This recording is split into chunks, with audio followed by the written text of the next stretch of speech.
ადამიანი ცვლის. დროების ადამიანი.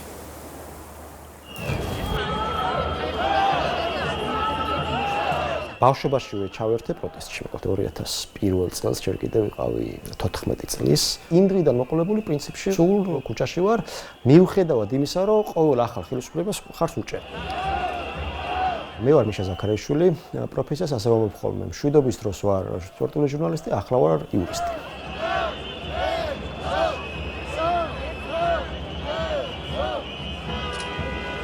ძალიან ჩუმი ბავშვი ვიყავი, არც კი პიროდი, როგორც ვიცი, საერთოდ ბავშვობაში და მერეც აი სკოლის ასაკშიც ცელქი არ ვიყავი, ძალიან კარგი მოსწავლე ვიყავი, ბეჯითი 5-ოსანი ბიჭი. ქუჩაშიც ეზოშიც არ ჩავდიოდი ხოლმე როგორც ეს, სულ სახლში ვიჯექი, რაღაცას ვკითხავდი, მეცადინეობდი. პრინციპში ეგრე მოვედი სადღაც ზედაკლასებამდე, მაგრამ ბავშვობაშივე ჩავერთე პროტესტში, 2001 წელს, ჯერ კიდევ ვიყავი 14 წლის. როცა თქვენ კოლეგებს რუსთავი ორს შეუქმნა პრობლემა იმ დროინდელმა ხელისუფლებამ და იმ დღიდან მოყოლებული პრინციპში სულ ქუჩაში ვარ, მიუხედავად იმისა, რომ ყოველ ახალ ხელისუფლებას ხარს უჭერ 2003 წელსაც ხელისუფლების მომხრე ვიყავი და 2012-ში, მაგრამ მალევე, ძალიან მალევე ორი შემთხვევაში პრინციპში პირველივე პროტესტები რაც მოყვა წინა ხელისუფლებას და ამჟამინდელ ხელისუფლებას თავიდან ჩართული ვიყავი. არ ვიცი სხვა რამე რო ყოფილიყო, შესაძლოა არც მიმექცია ყურადღება, რომ რუსთავი ორი იყო მაშინ ერთადერთი რაღაცა რაც ხდებოდა ასე თუ ისე ნორმალურ ჩვენ ცხოვრებაში და კარგად პოლიტიკურში ნამდვილად ვერ აღვიქვამდი ამ ამბავს, მაგრამ ვიცოდი რომ რაღაცა რაც არის კარგი, იმას ებრძოდა ხელისუფლება, რომელზეც ვიცოდი რომ მაინდა-მაინც კარგი არ იყო, იმიტომ რომ ჩემ ბავშვობაში ძალიან იმ დროს ძალიან აქტუალური იყო, სულ ტელევიზორში გადიოდა პატარა ქუჩები იკეტებოდა, საბურავებს წვავდნენ ხალხი, იმიტომ რომ სოციალური თემატიკა იყო, მაგრამ ის ხელისუფლება რო არ ვარგოდა ამის განცდა მქონდა. შემდეგ უკვე დაიწყო ეს რევოლუციური ცვლილებები, სერიოზული რევოლუციური ტარღა აგორდა და მაშინაც პრინციპში გამიმართლა იმაში, რომ ეპიცენტრი ყოველთვის არის ხოლმე პარლამენტი, ახლოს ცხოვრობ პარლამენტთან მე და რაღაც საპატიო მიზეზით ვერ გაქვს ხოლმე რომ არ წახვიდე, ამიტომ მუდმივად 2003 წელსაც, როდესაც ვარდების რევოლუცია ხდებოდა, ძირითადად ვიყავი ხოლმე პარლამენტთან, ჩემ მეგობრებთან ერთად, მარტო არ ვიყავი სხვათა შორის, ჩემი ასაკის ადამიანების შორის მარტო არ ვიყავი. 2001 წელს აქციებია კარგად არ მახსოვს რომ მონაწილეობდი, მაგრამ კარგად არ მახსოვს და 2003 წელს უკვე კარგად მახსოვს ყველაფერი.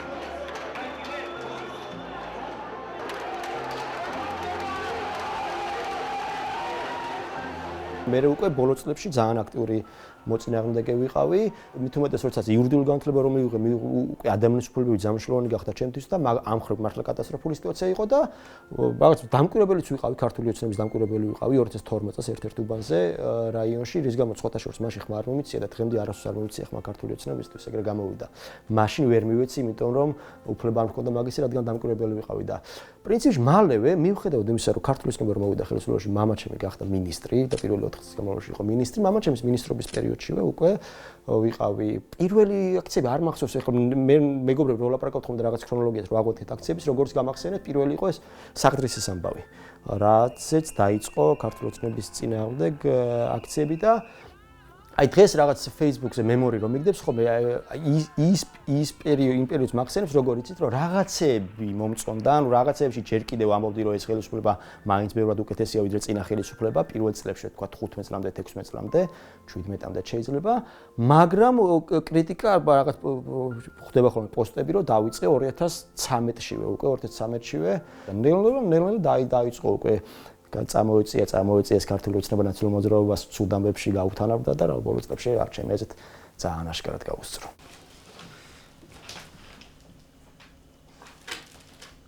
ძალიან დიდი ხანია, უკვე 21 წელია გვაქვს ბარსელონას ფან-კლუბი საქართველოში. 2017 წელს ბარსელონამ მოგვანიჭა ოფიციალური ფან-კლუბის სტატუსი და ძირითადი საქმიანობა ჩემი ეგ არის, გარდა მაგისა მაქვს რაღაც უცხოური სპორტული საიტები.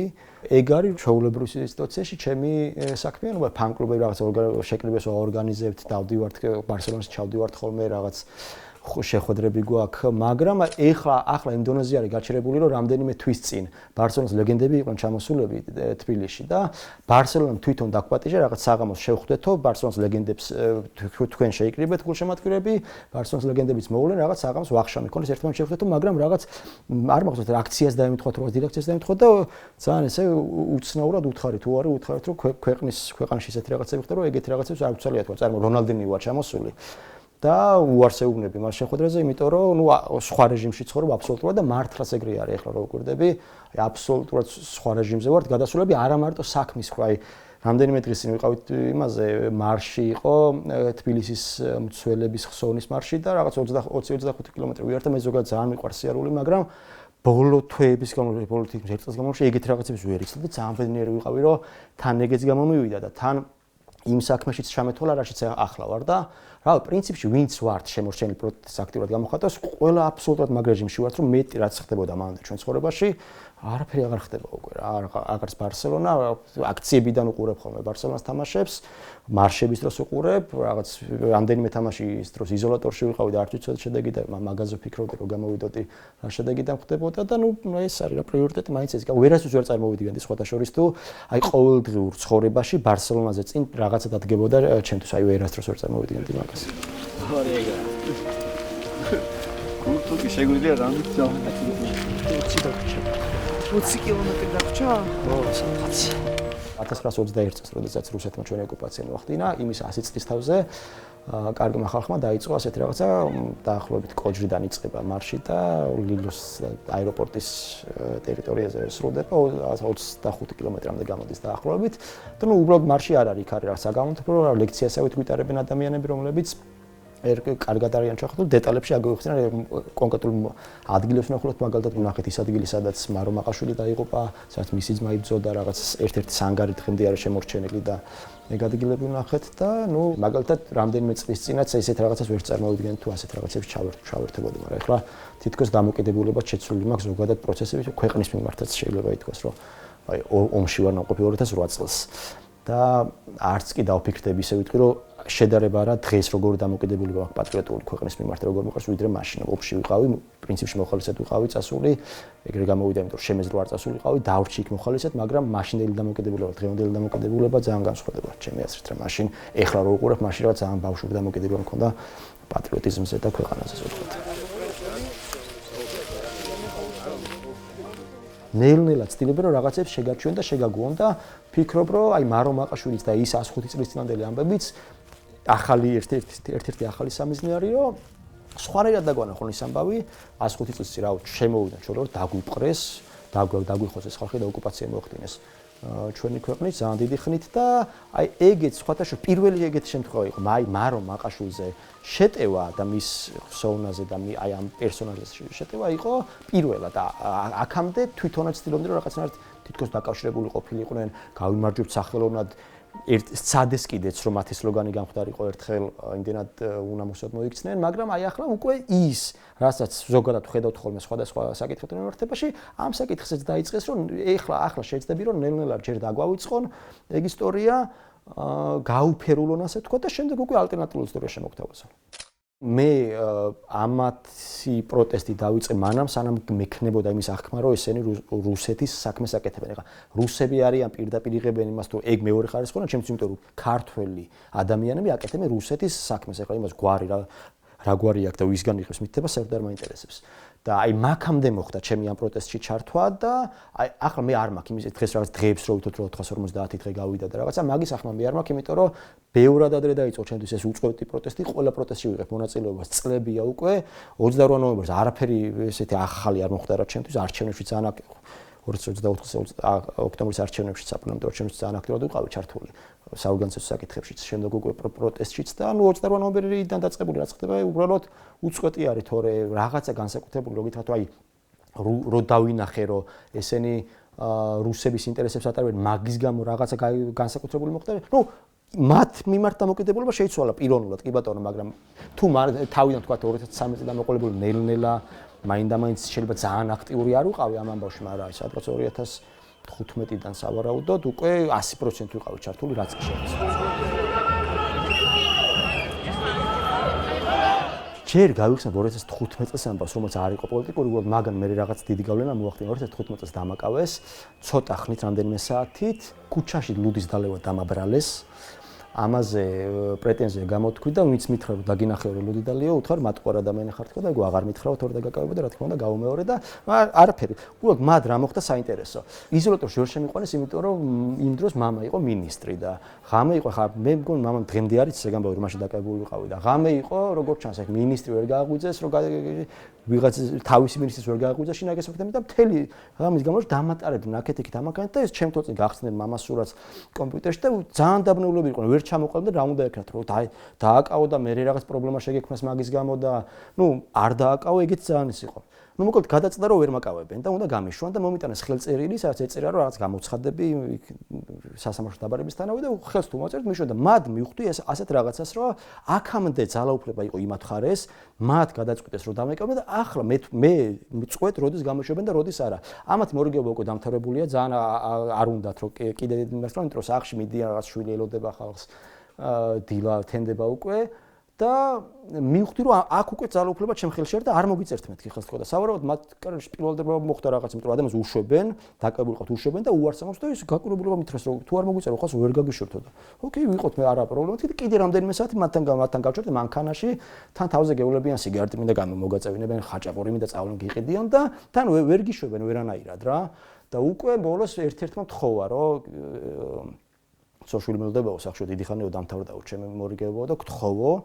ხელი მომიწერო ამაზე და მაი მაშინ მივხვდი რომ აი შენ წვეთ ეგეთ რაღაცებს და მე უკვე გავმადგა ბევრ რამეში იმიტომ რომ დღეს არის იმის აღქმა რომ რაღაც მონსტრი უძლებელ რაღაცას ვებრძვით და აი მე იქიდან მოყოლებული ვიცი რომ ბევრი სისუსტე აქვს ამათ მართლა ძალიან ბევრი ხარვეზი აქვს და ძალიან ბევრ რაღაცას შეგიძლია რომ ძალაუფლება გადმოქაჩო შენკენ და კონკრეტულ სიტუაციებში შენ აკონტროლო უკვე რაღაცა. მაგათაც ეს რა მატერია. კი ბატონო, არ მუხლო გამოწევი. აი გიხარ კარგად. კარგად, მოტოციკლით წერია წითლად, გაბოლდებულად. ბატონო მიხეილ, გომაგაჩერებისთვის ჯარით. გომაგაჩერების წესების დარღვევისთვის. შეგიძლიათ მითხრათ. ეგ წესები გონ დავიცვა ხოლმე მომავალში. ეგ წესები საწერია რომ წავიკითხო და აღარ დავარღვიო ხოლმე. კოდექსში. რომელ კოდექსში? ადმინისტრაციულ სამართალ დარღვევაში. ადმინისტრაციულ სამართალ კოდექსში წერია წესები გომაგაჩერების. ყველაფერი წერია. უკვე პოლიტიკურ ანგარიშზე პირველად დამაკავეს ეს 28 ნოემბერს რომ გამოვიდა ჩვენი მაშინდელი პრემიერ-მინისტრი და რაღაც ძალიან ცუდი რაღაცა თქვა ევროპულ კურსთან დაკავშირებით პრინციპი მეორე ღამეს დამაკავეს მეორე დილით უკვე 28-ში ეგ თქვა და 30-ში დილით დამაკავეს ეს განსაკუთრებულ დავალებათა დეპარტამენტის ნიღბიანმა წარმომადგენლებმა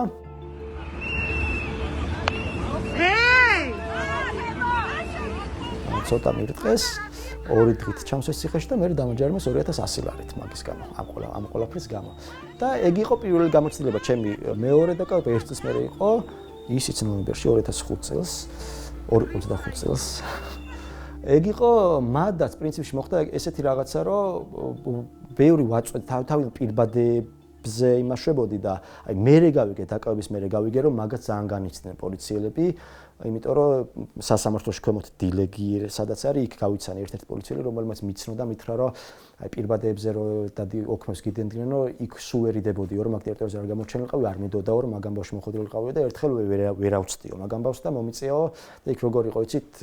ორი სამი კაცი პოლიციელები მოვიდოდნენ ოქმს ადგენდნენ და 20-მდე დიდები ვინც იყვნენ ფიზიკურად ისინი გარშემო ჩადგებოდნენ რომ კამერებს არ დაიფიქსირებინ არასაკეთებდა ხალხს არ დაიფიქსირებდა და აი მათ მომიწეო ჩადგომაო და ძალიან უხერხულად ვიყავიო იქ ხალხი განიცდის მართლა ეგეთ რაღაცებს რომ კადრში როცა ხვდება ისეთ სიტუაციაში რომელიც არ არის სწორი არავის არ უხარია ახლა გამოყენებული ნახმარი სამედიცინო პირბადის დალუქვა იმაში და მათ აი ამ ნივთთან ერთად კადრში მოხვდა არ უხარიათ და მაგით აი ნელ-ნელა იტყობოდათ რომ რაღაცებზე ღიზიანდებოდნენ და ბოლოს იყო ერთი დღე როცა სკამი მივიტანე დაუჯექი წინ და მაგაზე როგორც ჩანს გადაეკეტათ ასე ვთქვათ და ჩაულებრო წამოვედი სახლიდან მივხვდი რომ ერთ-ერთი ეკიპაჟი ამეკიდა. მე ფილარმონიასთან რომ მივხვდნენ რომ უნდა მოტრიალებულიყო ფილარმონიასთან იქვე გამაჩერეს, დამიწერეს დგომა გაჩერების წესების გამო, გამომიწერეს ჯარიმა პარლამენტის რომ ეყენა მოტო. ნუ მე კი ვიცოდი რომ წესით კანონის დაცვით მეყენა ეგ მოტო, მაგრამ სახში რომ მოვედი გადავამოწმე, აღმოჩნდა რომ სწორად მეყენა და გადავწყვეტე რომ მომავალ დღეს მისულიყავი და ისევ სწორად და ისევ კანონიერად უკვე პოლიციელების პირდაპირ დამეყენებინა, აი 1 მეტრში დამეყენებინა დემონსტრაციულად მოტო. და იქიდან დაიწყო 10 დღის განმავლობაში ყოველ დღე ესე მე მივდიოდი უყენებდი მოტოს, მე როგორც კი დავიძრებოდი ამეკიდებოდა ეკიპაჟი და მაჯარინებდნენ. და ნუ ბოლოს უკვე მე-10 დღეს ორჯერ გავაკეთე ეგ სპეციალურად და რომ მეგზნობინებინა რომ ისინი კი არ აკონტროლებენ სიტუაციას მე უწყვეტ რომ უნდა დამაჯარიმონ ერთხელ რომ დამაჯარიმეს წრეზე წამოვიდი ისევ გავჩერდი და აი მად უკვე მიხვდნენ რომ მაგითი ვერ გამაჩერებდნენ რამდენი ჯარიმაც არ უნდა გამოეწერათ ის ჯარიმები არც გადამიხდეს სხვათა შორის არც ემუქრება მაგ ჯარიმებს გადახდა ვერც დავყადაღდები მაგის გამო და მე-11 დღეს უკვე მოვიდა ეს გოგა მემანიშვილი და აი როგორც წესი იყო უკვე დაშლას ვაპირებდით მივდიოდი მეც სახლში ვაპირებდი წასვლას უცებ მოვარდა ყველა პოლიციას ჩაურთო კამერა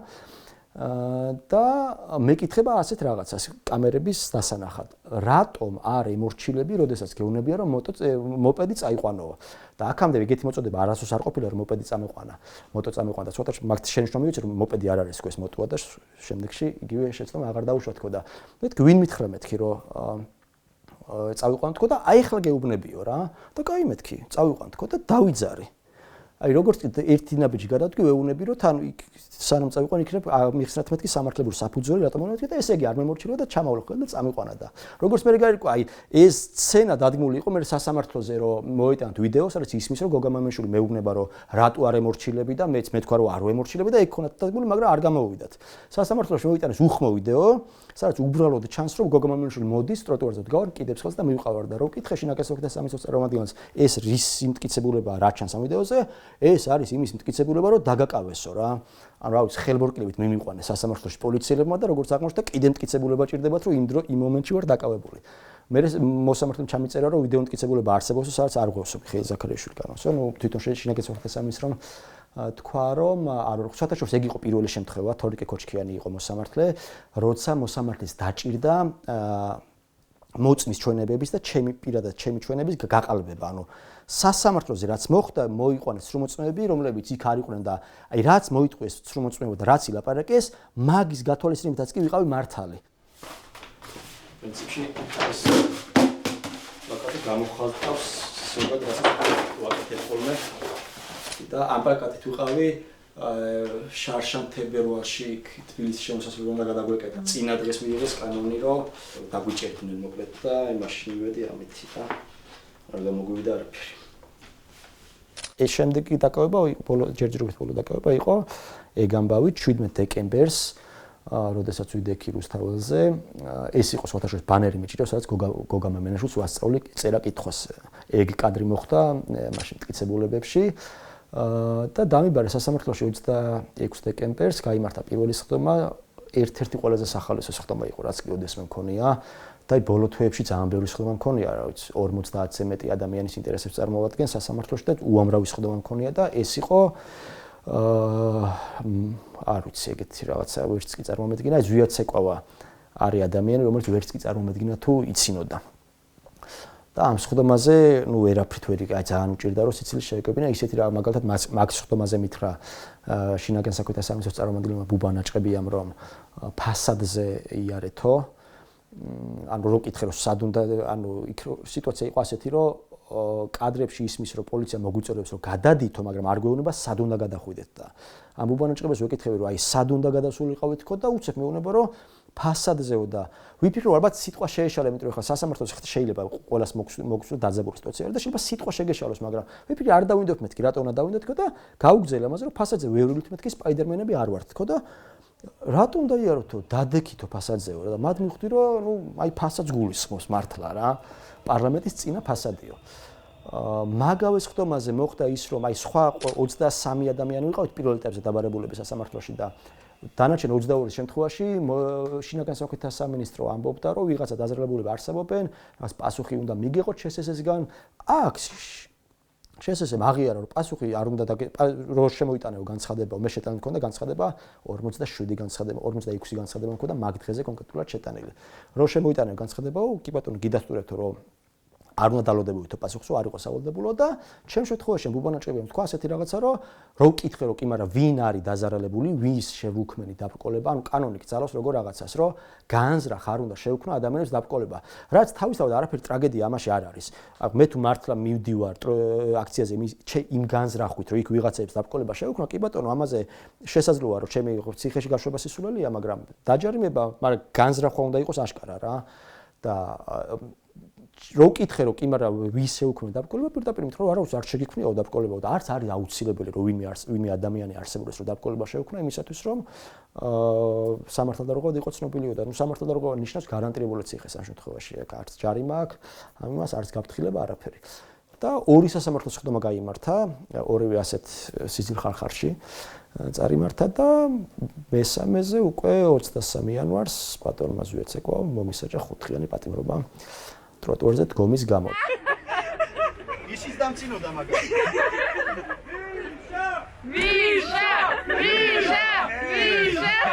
მე ვცდილობ ხელისუფლება, პოლიცია იქნება ის თუ სასამართლო იქნება, ჩავაყენო ორი არჩევანის წინაშე აღმოჩნდა და ორივე იყოს მიუღებელი მათთვის. ერთი არჩევანია რომ დამაკავონ და მეორე ვარიანტი რომ არ დამაკავონ და ორივე უნდა იყოს ცუდი მათთვის. ანუ ორივე შემთხვევაში ისინი უნდა ფიქრობდნენ რომ არ გვაწყობს და აი ცუდსა და უარაშოს უნდა გააკეთონ არჩევანი. ჩვენ მე დიდი ხანია მივხვდი რომ ვერც ერთი მომდენო დღე ამ ქვეყანაში ვერ იქნება ჩვენთვის იმ წინაზე უკეთესი სანამ ქართულ ოცნებარი ხელისუფლებაში. არც არა მარტო ჩვენთვის, მათთვისაც კი ასე არის უკვე, მათი მხარდაჭერებისთვისაც კი ასე არის უკვე და მაგას შეგებული ვარ. მე ვიცი რომ მავნებლები არიან, არ არსებობს რამე ახალი ინიციატივა, ახალი კანონი მიიღონ, რომელიც მართლა რაღაცაში გამოდგება. ნებისმიერი მათი ინიციატივა მიმართული არის იმისკენ, რომ რაღაცნაირად გვავნონ და დაგვაზარონ. უბრალოდ ამას შეგებული ვარ, უბრალოდ ვიცი რომ ჩვენმა მხარემ უნდა იმოქმედოს ასე, რომ კი ბატონო, ჩვენ მზად ვართ ამისთვის, რომ ეს დარტყმა მივიღოთ, იმიტომ რომ სხვა ალტერნატივა არ გვაქვს. ჩვენ უნდა ვიმუშაოთ იმაზე, რომ ნებისმიერი ინიციატივა, ნებისმიერი ნაბიჯასაც ქართული ოცნება გააკეთეს, მათთვის იყოს გაცილებით დამაზიანებელი ვიდრე ჩვენთვის. და აი მაგისთვის ზრუნავ მე და მაგას ვცდილობ, რომ ისეთი პრობლემები შეექმნათ, რომ კი ბატონო, მე დამაკავებენ, მაგრამ ჩემი დაკავება მათთვის უფრო დიდი პრობლემა იყოს, ვიდრე ჩემთვის. და იქ ეს ამ შემთხვევაში არ გულისხმობ მხოლოდ ადმინისტრაციულ დაკავებას. რა თქმა უნდა, სისხლის სამართლის პასუხისმგებლობასაც უკვე ვფიქრობ და მზად ვარ, იმიტომ რომ აწინებისმიერი დაკავება ჩემი სისხლის სამართალი იქნება და ჩემი საზრუნავი ეგ არის, რომ კი მე წავალ ციხეში, სხვა გზა არ მაქვს, მაგრამ ჩემი ციხეში წასვლა მათთვის უნდა იყოს გაცილებით დიდი პრობლემა ვიდრე ჩემთვის.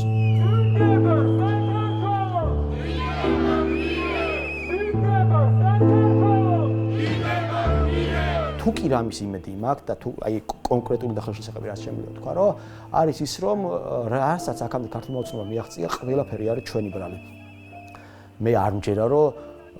დიტო სამხარაძეს და ზარქუას შეუძლიათ ავტოკრატის და დიქტატურის დამყარება ქვეყანაში. სადამდეც ახლა ვართ მისულები, ეს პრობლემები ჩვენი ბრალი უფრო არ ვიდრე მათი, ჩვენი შეცდომების, მინუსების, აი წლების განმავლობაში საკუთარ თავსაც ვეუბნები ამას, რომ აბსოლუტურად ყველა ადამიანმა როგორც არ უნდა ვიყოთ დღეს პროტესტში ჩართული, რომ გავიხსენოთ, რაზე გვაქვს თვალი დახუჭული, რა დაგვეზარა,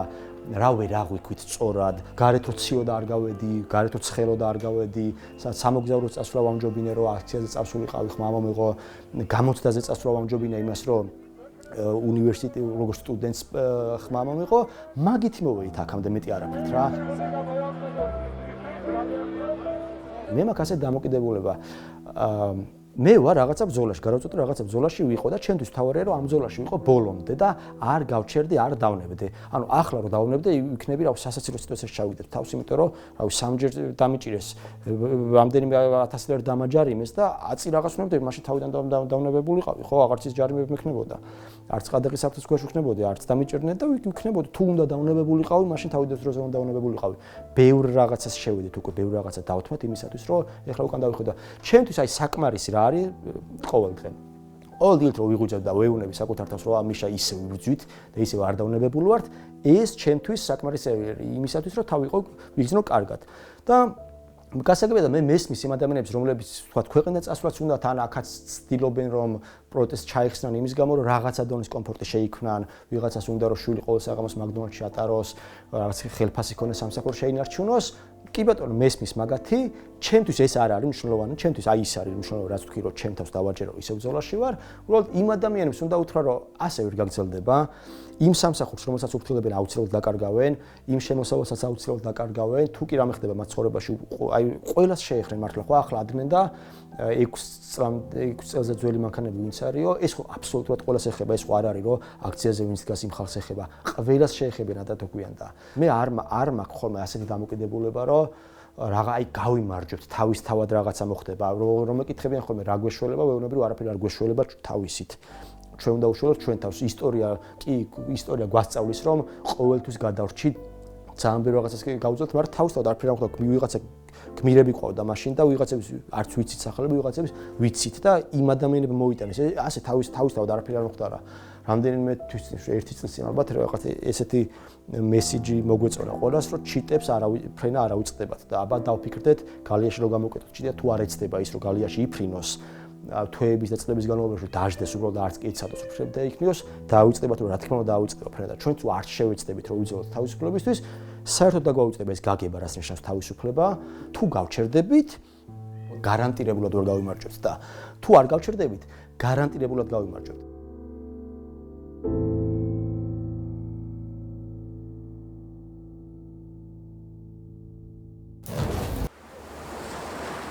ადამიანი ცulis